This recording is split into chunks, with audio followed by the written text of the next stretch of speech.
Hello friends, ఈరోజు మన ఈ వీడియోలో వచ్చేసి ప్రతిరోజు ఉపయోగించేటటువంటి ఇంగ్లీష్ సెంటెన్సెస్ గురించి తెలుసుకుందాం. ఎందుకంటే మనకు ఇంగ్లీష్ సెంటెన్సెస్ అనేది ఎలా ఫామ్ చేయాలనే దాని గురించి నేర్చుకున్నాం. మనం ప్రీవియస్ వీడియోలో ఫస్ట్ పార్ట్ గురించి అయితే డిస్కషన్ చేసుకున్నాం. ఇది వచ్చేసి డే 2 క్లాస్ కింద కన్వర్షన్ చేసుకోవాలి. ఓకేనా, ఇది డే 2. ప్రీవియస్ లో మనం డే 1 కింద క్యాలిక్యులేట్ చేసాం. అంటే పాజిటివ్ స్టేట్మెంట్ చెప్తాం. ఇప్పుడు నెగిటివ్ స్టేట్మెంట్స్ ఎలా అనేది ఇప్పుడు నేర్చుకుందాం. అందులో ఫస్ట్ వన్ చూడండి. ఒక ఎగ్జాంపుల్ చెప్తా, ప్రీవియస్ చెప్పినాయి.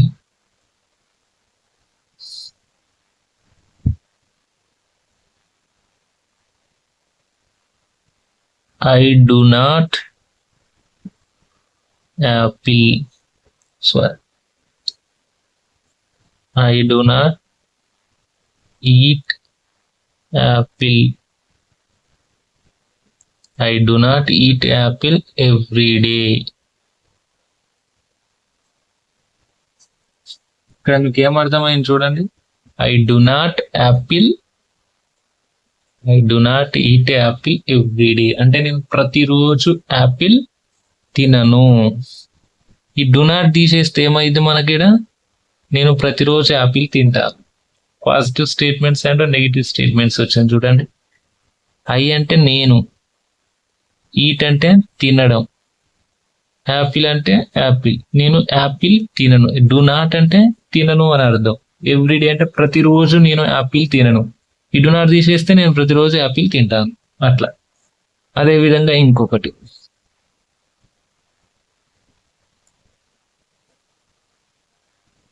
ఐ డు నాట్ లెర్న్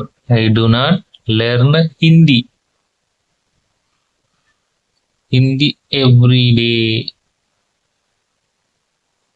చూడండి, I do not learn Hindi every day అంటే నేను ప్రతిరోజు హిందీ నేర్చుకోను. ఇంగ్లీష్ పెడితే నేను ప్రతిరోజు ఇంగ్లీష్ నేర్చుకోను. ఇక్కడ మలయాళం పెడితే ప్రతిరోజు నేను మలయాళం నేర్చుకోను. ఇక్కడ వేరే భాష హిందీ పెట్టినాం కాబట్టి హిందీ, ఇంగ్లీష్, మరాఠీ, కన్నడ అంటే నేను ప్రతిరోజు కన్నడ నేర్చుకోను. అట్లా మీరు సెంటెన్సెస్ ని ఫామ్ చేసుకోవాలన్నమాట. ఓకేనా. ఇక్కడ I do not eat Apple బదులు ఈట్ బిర్యానీ పెడితే నేను ప్రతిరోజు బిర్యానీ తినను. నేను ప్రతిరోజు యాపిల్ తినను. ప్రతిరోజు మ్యాంగో పెడితే ప్రతిరోజు మ్యాంగో తినను. అట్లా ఆ విధంగా మనం సెంటెన్సెస్ అనేది ఫామ్ చేయాలి. నెక్స్ట్ థర్డ్ వన్, అన్నయ్య కాకుండా next they.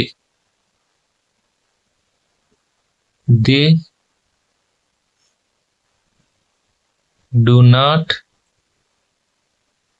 go to school daily అంటే వారు ప్రతిరోజు స్కూలుకి వెళ్ళరు. వాళ్ళు ప్రతిరోజు, డైలీ అంటే ప్రతిరోజే కదా, డైలీ స్కూలుకు వెళ్ళరు. దే అంటే వారు, డు నాట్ అంటే పోరు అని అర్థం, గో అంటే వెళ్ళరు, వెళ్ళడం కదా. డోంట్ గో అంటే వెళ్ళకూడదు. డు నాట్ ని మనం ఏ విధంగా రాసుకోవచ్చు అంటే ఇంకొకటి చూడండి.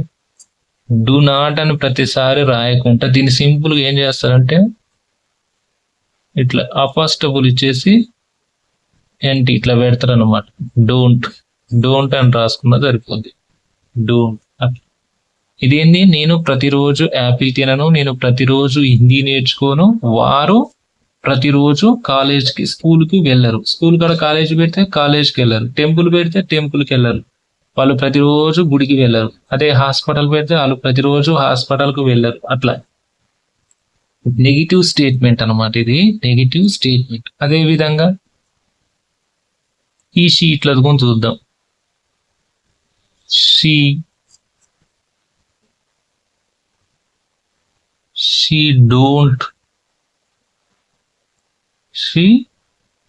డోంట్ రాదు. ఇక్కడ ఒక చిన్న లాజిక్ ఉంటది. డూ డస్ అని ఉంటాయి కదా మనకు, డూ డస్ అని ఉంటాయి. లాజిక్ ఏంటంటే దీని యొక్క స్ట్రక్చర్ చెప్పినాక అది ఎగ్జాంపుల్ చెప్తా చూడండి. స్ట్రక్చర్ నేర్చుకున్నాం ఫస్ట్. ఇక్కడ ఏమొచ్చింది, ఐ అంటే సబ్జెక్టే కదా. ఐ అంటే ఏంటిది, సబ్జెక్ట్ ప్లస్ డు నాట్ వచ్చింది ఇక్కడ అంటే డోంట్. సరే, డు నాట్ రాద్దాం. డు నాట్ డస్ నాట్, అది పెట్టేసి నెక్స్ట్. తర్వాత ఈట్ అంటే వెర్బ్ 1 వచ్చారు. తర్వాత ఏమొచ్చింది, ఆబ్జెక్ట్ వచ్చింది. ఇదే కదా స్ట్రక్చర్, ఇదే కదా స్ట్రక్చర్ మనకు, ఇదే కదా. లేకపోతే ఇట్లా కాకుండా ఇంకా సింపుల్ గా రాయాలి. డూ డస్ అని పెట్టేసి ఇక్కడ నాట్ పెట్టండి ప్లస్. ఓకే, ఇది స్ట్రక్చర్ అన్నమాట. ఇక్కడ డూ డస్ ఎందుకు వస్తాయి అంటే మనకు సబ్జెక్ట్స్ ఏముంటాయి, I, we, you, they, he, she, ఈ, షీ, ఇట్, ఇట్లా.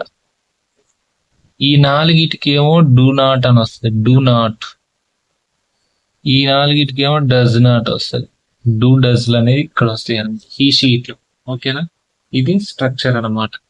ఇప్పుడు షీ వచ్చింది కాబట్టి డస్ వస్తుంది, డస్, షీ డస్ నాట్. ఏం ఎగ్జాంపుల్ తీసుకుందాం, she does not by A book, ఆమె పుస్తకం కొనలేదు, ఆమె పుస్తకం కొనలేదు, అట్లా. అదే విధంగా he does not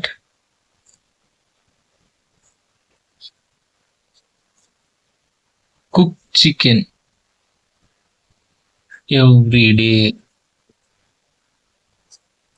హీ అంటే అతడు, డస్ నాట్ కుక్ అంటే వండడు, ఏంటిది చికెన్, ఎవ్రీడే అంటే అతను ప్రతిరోజు చికెన్ వండడు, అతను ప్రతిరోజు చికెన్ వండడు.